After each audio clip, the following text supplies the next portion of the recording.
A esta hora de la mañana regresamos en directo a la cabina de Caracol Radio con nuestro director de noticias, Darío Fernando Patiño. Darío.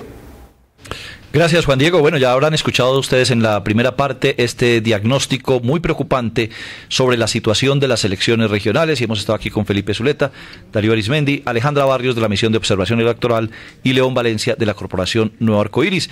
Y les alertaba antes del corte sobre esta lista de departamentos que la Corporación Nuevo Arcoíris considera que están semáforo en rojo por la delicada situación. León, por penetración de distintas fuerzas dentro de las elecciones. Creo que Arauca, Casanare, Magdalena, Guajira, Sucre, esa es una preocupación muy grande, Córdoba, Valle, muy preocupante, es como lo más duro, pero bueno. Magdalena. Sí. Magdalena, Caquetá es también otro, ya como en segundo nivel, pero muy preocupante la situación en Caquetá, en norte de Santander, también muy preocupante la situación, zonas de Antioquia, pues Medellín, ya hablamos de Medellín, pero el Bajo Cauca antioqueño que ha dicho el gobierno, pero el Urabá ahora que mencionaban los municipios, pues incluso en Urabá que llevan 15 años gobernando esa zona, estas fuerzas,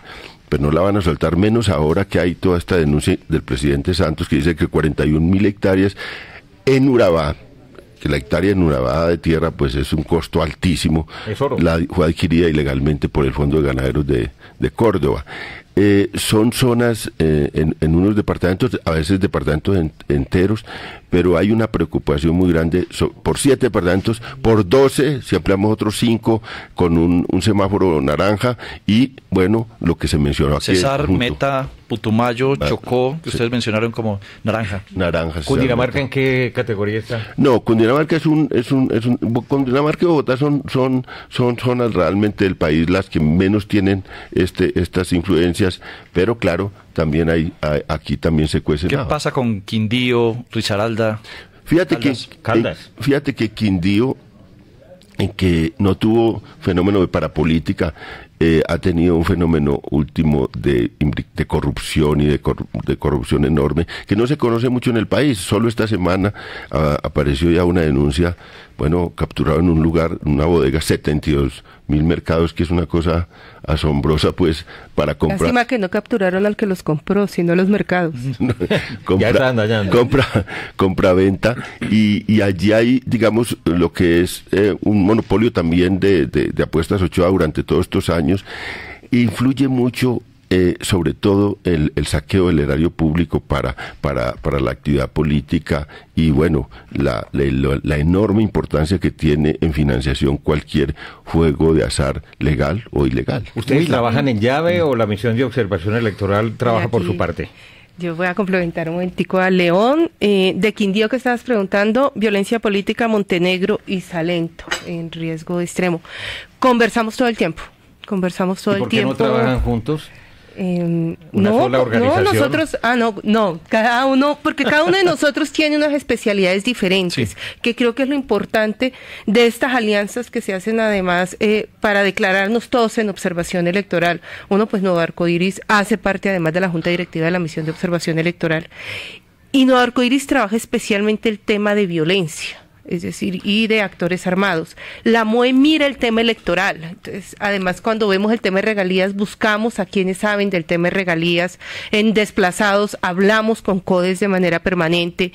En temas de democracia local, con Viva la Ciudadanía. Es decir, hablamos con aquellos que saben muchísimo del tema para poder tener informes. ¿Y quién nos financia, tanto a Arcoíris como a la MOE? La MOE exclusivamente es financiación de organizaciones internacionales, a la Comisión Europea, la USAID, NDI, AECID, que es española, ASDI, fundamental, gracias a ASDI además nacimos, toda la cooperación, la Konrad Adenauer, AFESCOL, nos han apoyado de diferentes maneras para que la MOE sea posible. ¿Y en el caso de Arcoíris? Nosotros, un 73% de la financiación es organizaciones internacionales, gobiernos y organizaciones internacionales.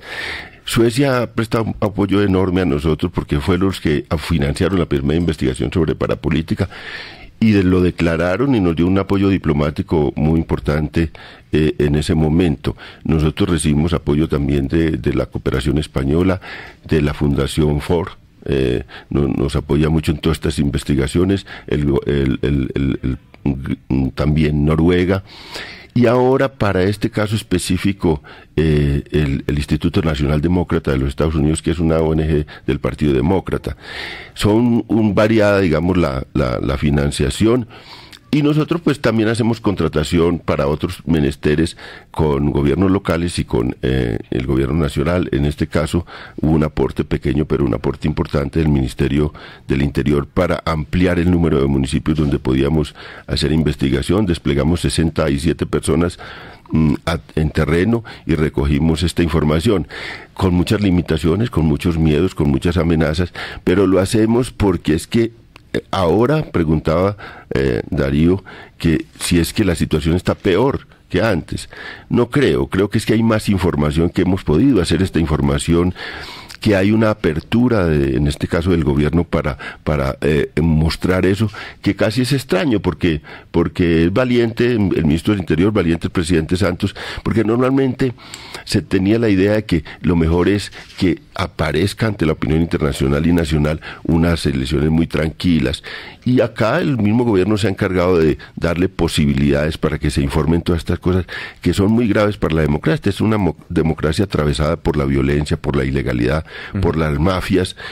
De eso no nos vamos a deshacer pronto, eso es un proceso largo y hay que hacerlo con mucha disciplina, soportando y enfrentándose a todos los riesgos. León, ¿en qué departamentos o ciudades grandes están los parapolíticos en cuerpo ajeno?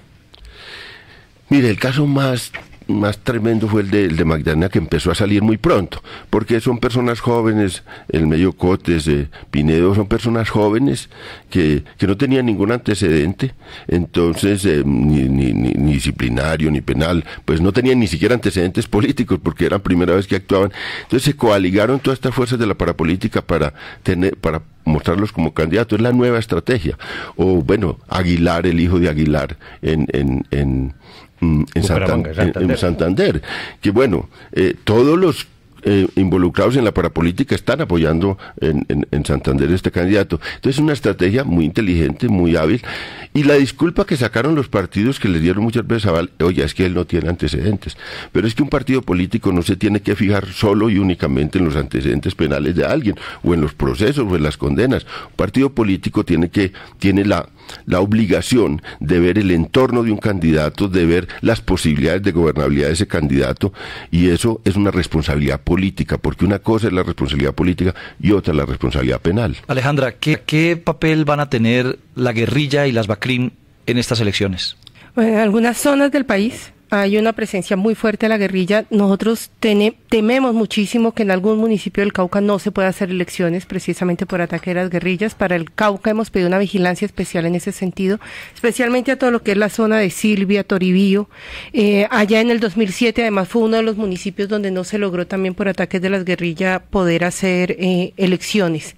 Las BACRIM, indiscutiblemente lo que está pasando en todo lo que es la zona de Roberto Payán, de Tumaco, de Barbacoas, toda esta zona de Nariño, BACRIM y guerrilla tienen una presencia muy fuerte, inclusive también en Magüí, Roberto Payán. Perdón, nos preocupa muchísimo que después de los resultados electorales, al igual que en Castilla la Nueva, al igual que en Riohacha o municipios cercanos a Riohacha, se puedan presentar azonadas. Razones diferentes las de La Guajira, en esta zona de Nariño, y especialmente porque puedan ganar candidatos no muy afectos o en el marco de una campaña que fue muy dura, con mucha presencia violenta. ¿Hasta dónde, Alejandra, las autoridades, cuando reciben una denuncia, pueden proceder? ¿Qué casos tienen una actitud de connivencia, de tolerancia, de hacérselos de la vista gorda y dejar las cosas como están por temor, amenazas o por corrupción? Mira, yo confío, hasta ahora hemos confiado y mantenemos la confianza en las autoridades nacionales. Nosotros hoy ya entregamos casi, creo que el reporte final, 2.601 reportes ciudadanos. Hemos entregado muchos acompañados de videos, de grabaciones, grabaciones, fotos, documentos, con un alto nivel además de fidelidad en la información que se entregan. Cuando llegamos al escenario local, es donde empieza el tema a patinar. Y sobre esto también quiero poner las cosas en proporciones. Alrededor del 80% de los municipios de este país, el único empleador es el Estado.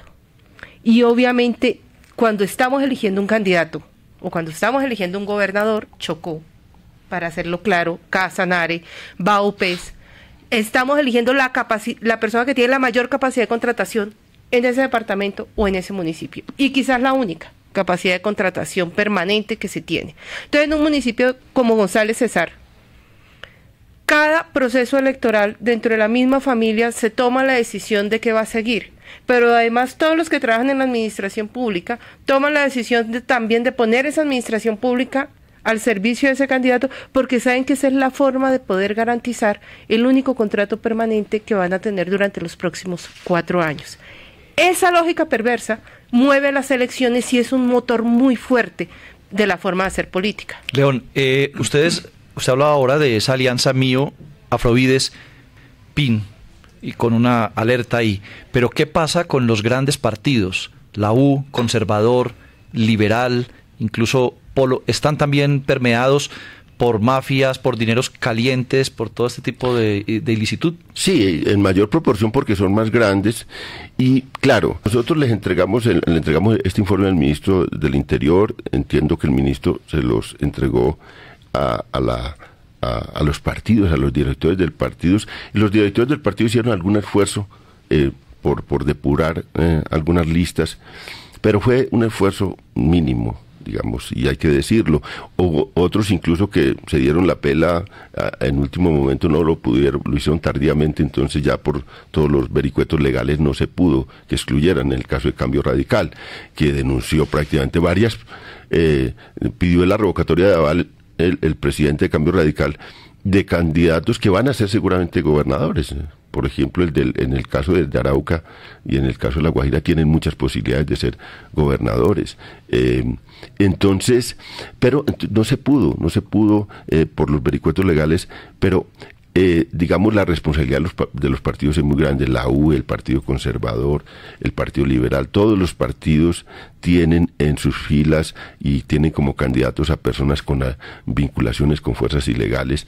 Nosotros recogimos esa información mediante este trabajo académico que hicimos, la hicimos pública, y a veces es un poco injusto porque entonces el mensajero es el culpable. A veces nosotros entonces terminamos en un debate con los directores de los partidos. Yo incluso a varios de esos directores estuve en unas reuniones con ellos, los invité para explicarles el sentido, y era: nosotros queremos es ayudarle a los partidos a depurar. Ustedes van a tener una responsabilidad hacia adelante muy grande.